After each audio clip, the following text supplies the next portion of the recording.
ஒரு பழைய பட்டு புடவையில ஆரி ஒர்க் ஃபினிஷ் பண்ணி அதை கவுனா எப்படி கன்வெர்ட் பண்ணுறதுன்னு பார்க்கலாம் இந்த வீடியோவில்.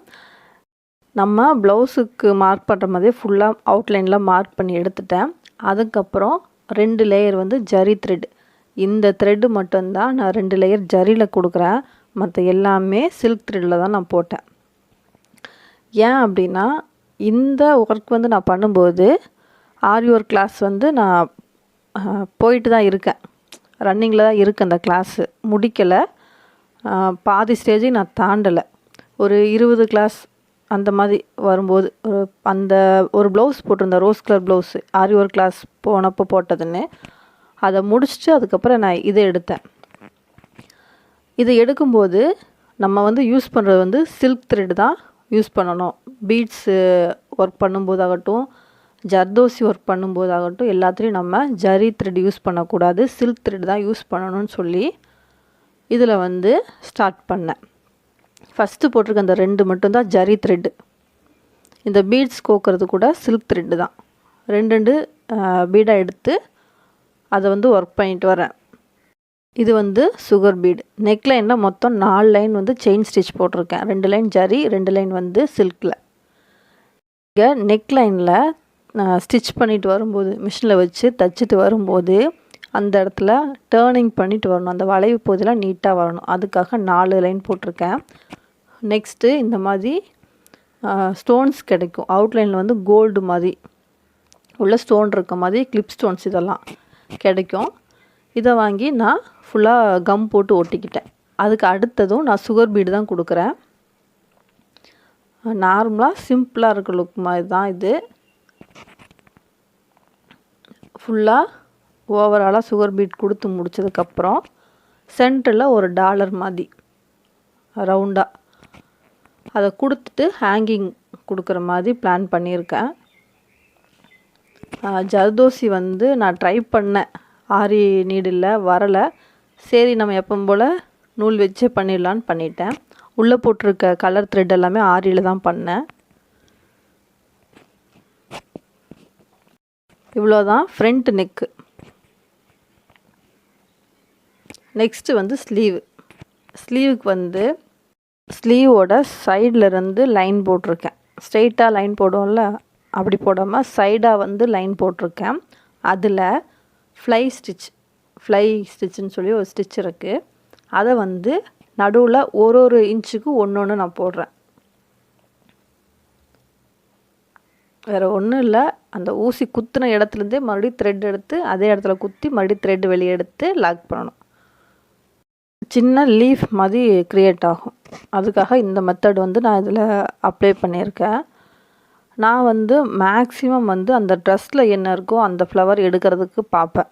அதை ட்ரேஸ் எடுத்து அதை சின்ன சின்னதாக ட்ராயிங் பண்ணி நெக்லைனில் கொண்டு வரதுக்கும் ஸ்லீவில் கொண்டு வரதுக்கும் ட்ரை பண்ணுவேன். எல்லா ப்ளவுஸ்லேயும் நான் அப்படி தான் ட்ரை பண்ணுவேன்.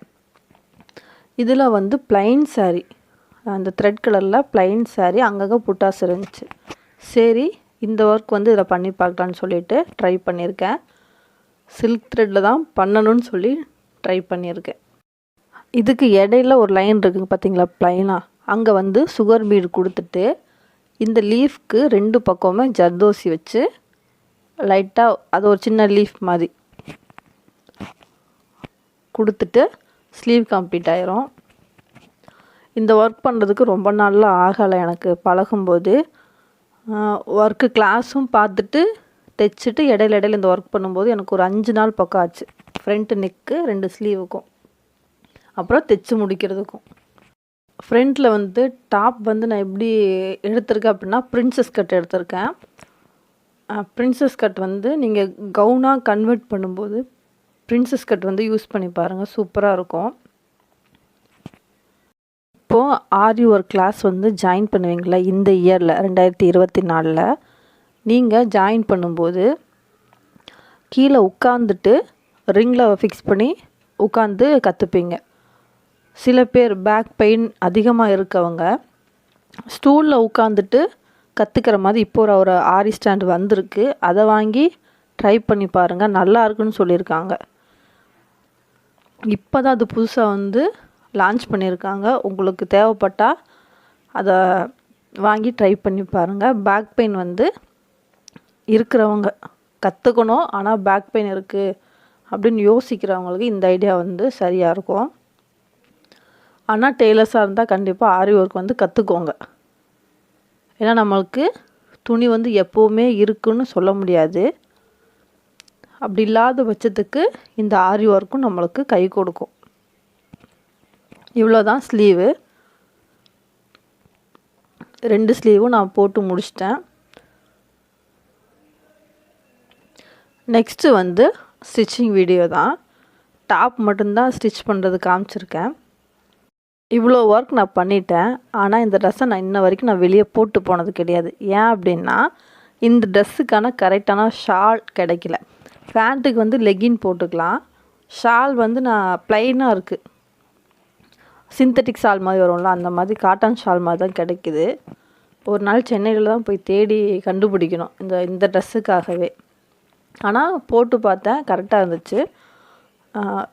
இடையில ஒரு நாள் டைம் வந்தால் வேணால் நான் போட்டு ஷார்ட்ஸ் போடுறேன் இந்த ட்ரெஸ் போட்டு.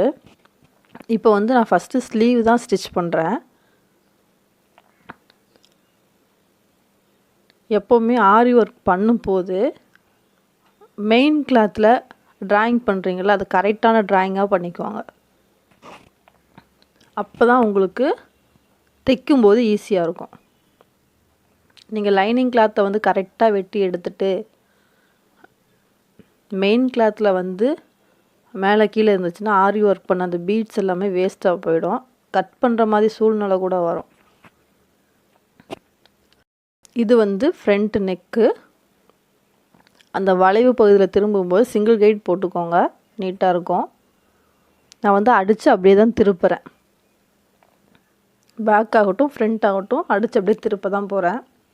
ஹெம்மிங்லாம் வைக்கலை.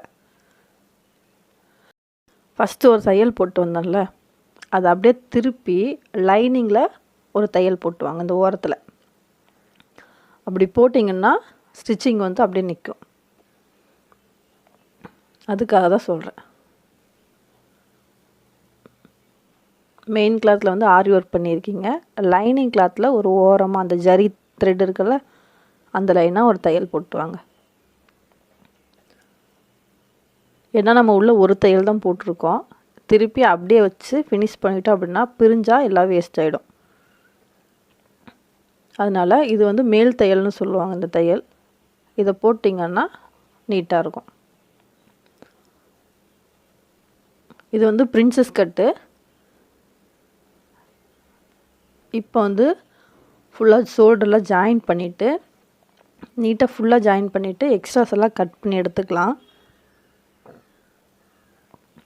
பிரின்சஸ் கட்டிங் போது 2 பார்ட் இருக்குது. 2ம் நான் லைனிங்கில் அட்டாச் பண்ணிட்டேன். அதை 2மே இப்படி சைடில் வச்சு ஜாயின் பண்ண போகிறேன். இது வந்து பேக்கில் நெக்கு ஸ்டிச் பண்ணி அப்படியே திருப்பணும். பேக்கில் வந்து 2 டாட் பிடிக்கணும் 4 இன்ச் ஹைட்டுக்கு.